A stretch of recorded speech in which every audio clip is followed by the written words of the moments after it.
She had a choice: risk her life by speaking up or stay silent while her people were destroyed. One young woman, one moment, one decision. Would she risk it all to do what was right? This is the story of Esther, a story of faith, courage, and finding your purpose, even when the cost feels too great. Pause for a second.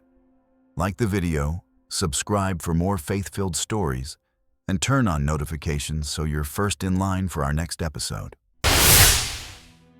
Persia's capital, Susa, bursts with color and noise. Merchants bargain, soldiers drill. And inside the fortress, King Xerxes prepares a spectacle meant to stun every governor under his rule. One feast for 180 days, another for 7 more. Gold cups shine on tables of polished marble. Wine flows without limit. While Xerxes shows his riches, Queen Vashti hosts a separate banquet for the noble women. On the 7th day, the king, swollen with drink, decides to parade Vashti's beauty before thousands of half-drunk men.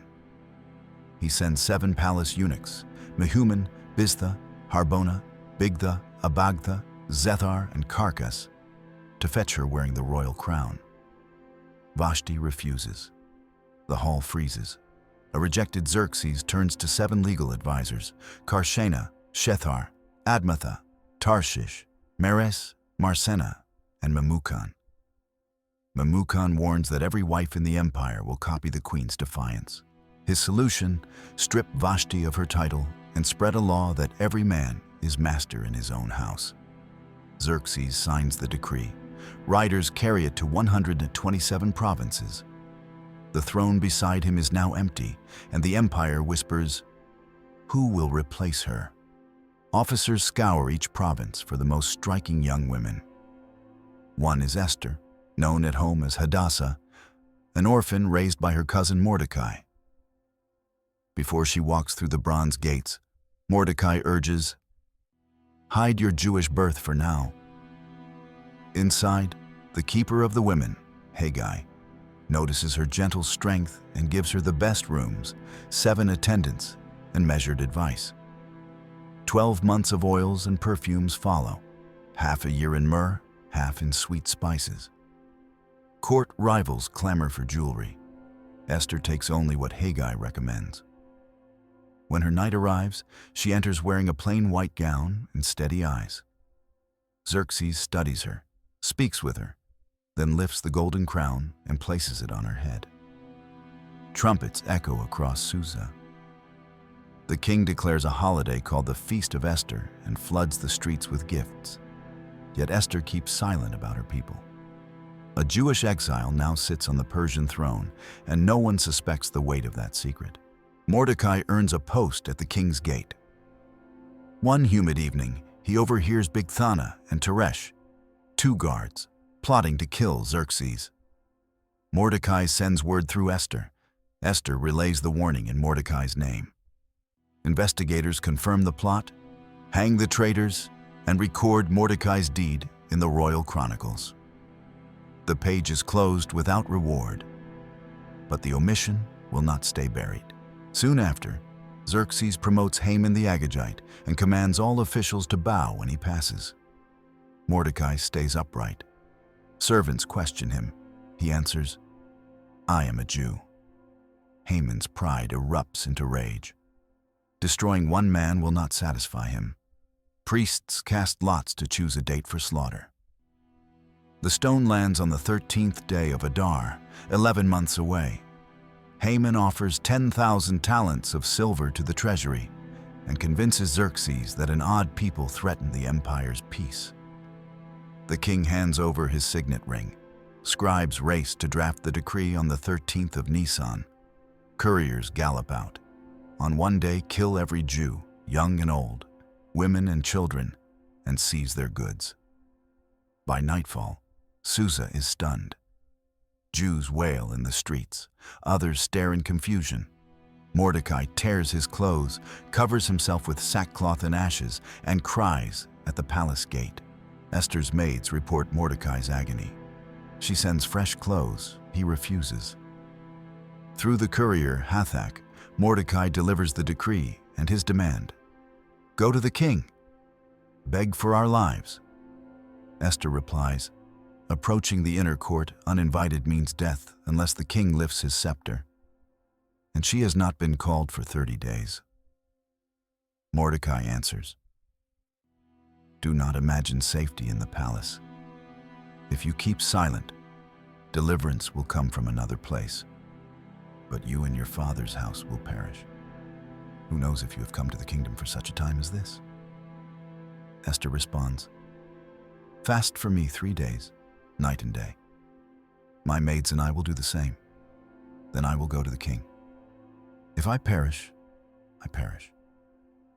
Lamps dim, plates remain empty, and prayers rise over Susa like morning mist. On the 3rd day, Esther dresses in royal robes and walks the polished corridor toward the throne. Guards tense, courtiers hold their breath. Xerxes spots her, pauses, then extends the golden scepter. Esther touches its tip. He smiles. What is your request? Up to half the kingdom. Esther invites the king and Haman to a private banquet that day. Curiosity sparks. They accept. Crystal lamps glow over wine and spice-roasted lamb. After dinner, Xerxes asks again. Esther answers, come tomorrow to another banquet, and I will tell you. Haman leaves exultant, but one glance at Mordecai, still standing, spoils his triumph. At home, he vents to his wife Zeresh and friends. They suggest building a gallows 50 cubits high. Haman orders the beams set before dawn. Sleep flees from Xerxes. He commands the chronicles to be read aloud. The reader reaches Mordecai's warning that saved the king. Xerxes stops him. What honor was given? None. Dawn breaks. Haman appears to ask for Mordecai's death. Before he speaks, Xerxes asks, what should be done for the man the king delights to honor? Certainly, the king means him. Haman describes a parade with the royal robe, the royal horse, and a noble prince leading the way. Xerxes beams. Do that for Mordecai the Jew. Do not leave out one detail.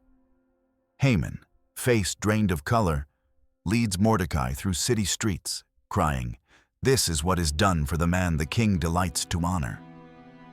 Cheers follow the Jews' triumph. Haman hurries home, mourning and humiliated. That evening, the king and Haman attended Esther's second banquet. Wine is poured. Tension hovers like a drawn blade. Xerxes asks, what is your request? Esther steadies her voice. Spare my life and the life of my people. We have been sold to be destroyed. Who is he and where is he? Who dares such a thing? The adversary is this wicked Haman. Xerxes storms into the garden. Haman throws himself onto Esther's couch, begging for mercy. The king re-enters, sees the scene, and roars, will he attack the queen in my own house? Harbona, one of the eunuchs, mentions the towering gallows at Haman's home. Hang him on it, orders Xerxes. Haman dies on the very wood raised for Mordecai. Xerxes awards Haman's estate to Esther and hands his signet ring to Mordecai. Esther pleads again for her people. Persian law cannot be revoked, but a new decree can counter it.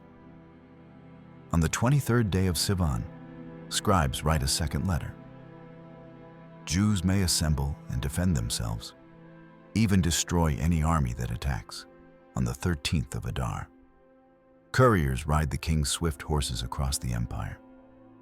Mordecai leaves the palace in blue and white robes, a golden crown, and a purple cloak. Joy lights Jewish homes. Many Persians decide it is wiser to stand beside them. The 13th of Adar arrives. Enemies charge but meet organized, determined Jewish defenders. Victory echoes from India to Kush. In Susa, fighting lasts 2 days. Haman's 10 sons fall and are hanged. On the 14th, Jews in the provinces feast and exchange gifts. In Susa, they rest on the 15th. Mourning flips into gladness. Mordecai writes letters commanding an annual festival, Purim, named for the lots Haman cast. Each year on the 14th and 15th of Adar, Jews remember how fear turned to celebration and how God lifted the humble. Xerxes records Mordecai's greatness in state archives, imposes a fair tax, and enjoys years of calm. Mordecai, second only to the king, seeks the good of his people and speaks peace to every province. Esther, still quiet yet bold, remains the queen who risked her life and saved a nation.